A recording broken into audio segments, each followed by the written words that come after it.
Now, most young men, when they get out on their own, will try to find a woman kind of like the one that married dear old dad. But in my case, I did the same fucking thing, man. Oh, God, I got out on my own and just started hacking my way through this briar patch of psycho bitches, my God. My last girlfriend, case number 246-B, was a nut! Our last fight was because she thought I was watching the Doublemint Twins commercial too intently. Snap, man, eyes went jackal yellow, started speaking Latin backwards. Himoleha. Came out of it like an hour later, said this to me, "I'm sorry."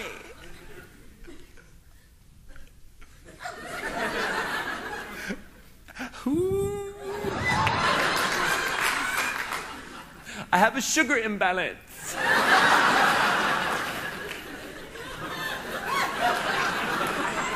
No, diabetes is a sugar imbalance. You are an estrogen Molotov cocktail.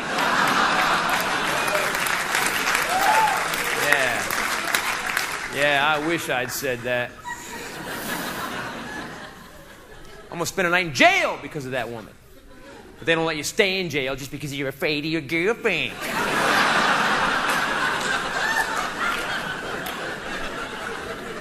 Man, I still got to see her every year at the annual restraining order renewal breakfast.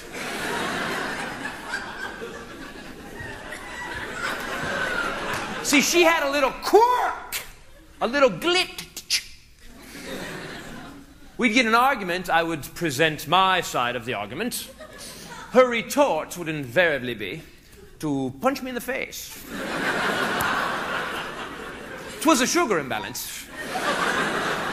I started carrying Twix in a holster. It's two for you, none for me.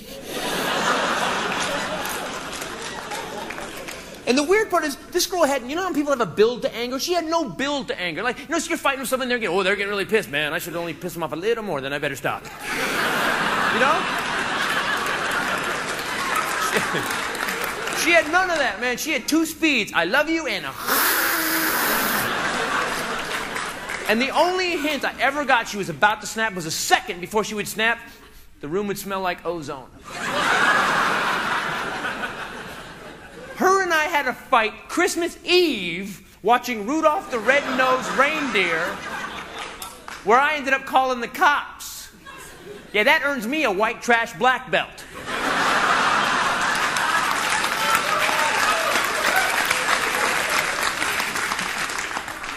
Oh, man, the thing is, we didn't fight about Rudolph. We were just, you know, we were at my dad's house. We're halfway through Rudolph. We're snuggled. We got a blanket on us, an Afghan, for God's sakes.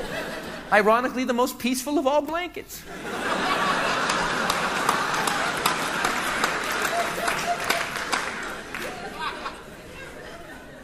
So we're watching Rudolph, you know, Hermie's going to be a dentist. I'm stoked. And all of a sudden... She goes, "What kind of loser watches this crap?"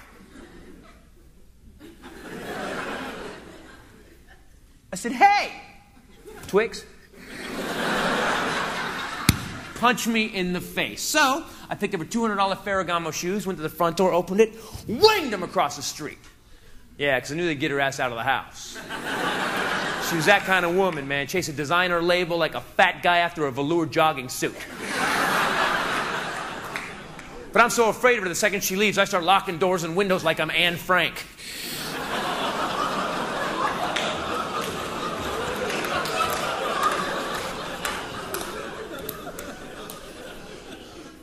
Then I sit down to watch Rudolph, God damn it.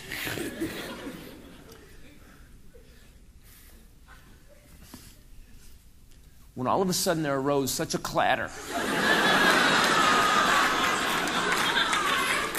I sprang from the couch to see what was the matter. I went to the window, tore open the blinds, and there was my girlfriend, quite out of her mind. And I'm just standing there, heart pounding with fear. She's banging on the glass door with a vodka bottle, filled just about to here. And I knew the window couldn't take it, and she screamed, "Open the door, you bastard! I'll fucking break it!" Well, I couldn't let her do that. 'Twas my father's place. So I cracked the door and she punched me in the face. So I summoned my manhood from bottom to top and I screamed like a little girl, "I'm calling the cops!" cops.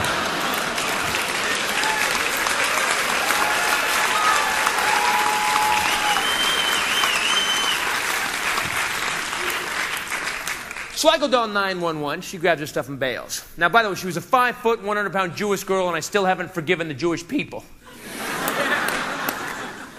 But the cops show up, and I get to explain how this 5-foot, 100-pound girl has been beating the crap out of me. They're taking down my statement like I'm a drunk UFO abductee. Yeah, ooh, yeah.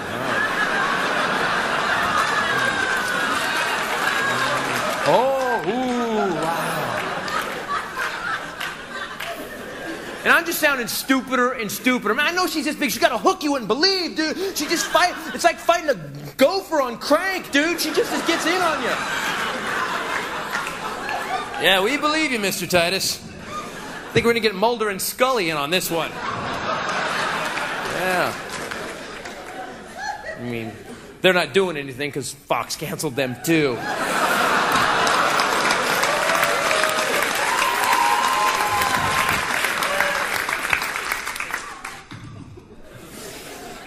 Cops leave, phone rings, it's her.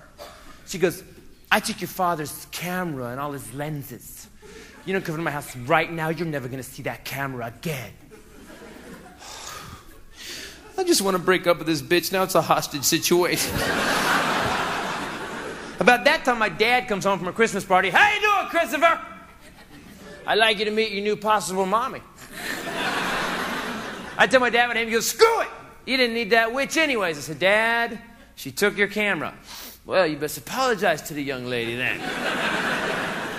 So I went over to her house, and she apologized to me, wearing the camera, red 4-inch stiletto heels, and nothing else. So I moved in with her.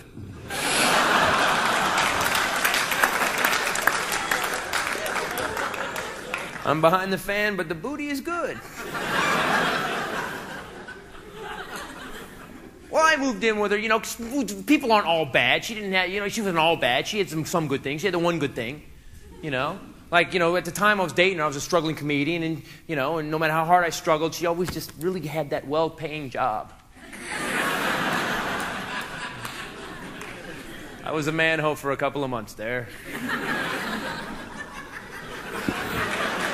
And look, she was moving to Los Angeles, you know, and I thought, oh, I'll go with her, you know. We get to L.A., and I got to tell you, man, the relationship, once the geography changed, my God, it was a fucking nightmare! Except for one day. In 3 months, we had one good day. Kind of day where the sun shone a little brighter, birds sang a little sweeter, and I didn't get punched in the face before 6 p.m. We got him. Remember that day with somebody went to Malibu Beach all day. It was just great, man. There was blanket, no sand on the blanket. Music was kicking. Everything was perfect, man. And I get home, and I'm just feeling good about myself. I look in the mirror, and I realize, hey, I'm 6'2", I'm blonde, I'm tan, I'm wearing white pants. I'm a very pretty man. So I decided to build this bookcase. We bought this really, really nice particle board and plastic wood grain decal bookcase. I start building it, you know, I get done, I put my books in it, first edition books, Stephen King, but first editions, don't judge. And I get done, and all of a sudden, she goes, what are you doing?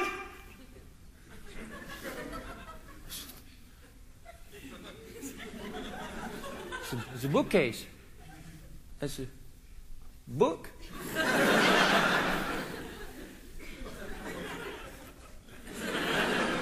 She goes, where the hell are my books? Well, she had a 180 IQ. Oh, wait a minute, Mom had a 180 IQ. Oh, God. She was working for a computer company at the time, big computer company, which I can't say because they will sue me. And I said, hon, all you got is those tech manuals. No one's want to come over the house, grab an interesting and amusing tech manual, start flipping through the hilarious tech manual.